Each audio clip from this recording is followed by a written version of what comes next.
Son journal, Die Gleichheit, devient l'organe officiel de l'Internationale des femmes et le siège de l'organisation est fixé dans les locaux de celui-ci. La ligne politique du mouvement des femmes est toujours de lier les problématiques féminines à la lutte des classes afin de ramener les femmes au communisme, et aussi, à l'inverse, de montrer la nécessité de défendre les droits des femmes pour la victoire du socialisme. Elle le décrit ainsi: dans divers pays, les femmes communistes, sous la direction de leur parti, ont profité de chaque occasion pour éveiller les femmes prolétariennes et les conduire dans la lutte contre le système capitaliste. Et en effet, elle défendait par exemple le suffrage universel pour tous, hommes et femmes, dans une lutte commune, tandis que d'un côté, les hommes socialistes avaient tendance à défendre le droit au suffrage universel pour tous les hommes, vu qu'à ce moment-là, il n'y avait que les hommes propriétaires, les hommes de la bourgeoisie, qui avaient le droit de vote, et de l'autre côté, les féministes avaient tendance à défendre le droit de vote des femmes bourgeoises, des femmes propriétaires, seulement. Autre exemple, dans un rapport, elle explique comment, lors d'une lutte contre une loi anti-avortement en Allemagne,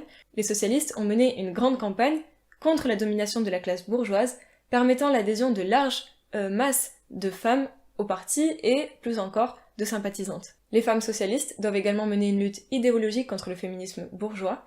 Si vous voulez voir un peu quel genre de position réactionnaire les féministes bourgeoises pouvaient soutenir à cette époque, vous pouvez aller voir ma vidéo sur Sylvia Pankhurst. Mais de toute façon, c'était aussi des positions générales sur lesquelles elles étaient opposées.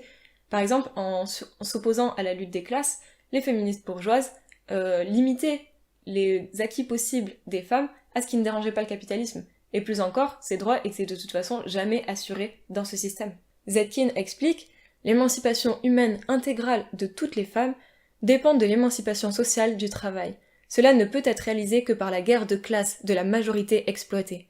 Par conséquent, nos femmes socialistes s'opposent fermement au credo des femmes bourgeoises de droite, selon lequel les femmes de toutes les classes doivent se rassembler dans un mouvement apolitique et neutre qui lutte exclusivement pour les droits des femmes. Pour autant, ça ne veut pas dire que les socialistes minimisent ou délaissent les luttes qui concernent spécifiquement les femmes, au contraire.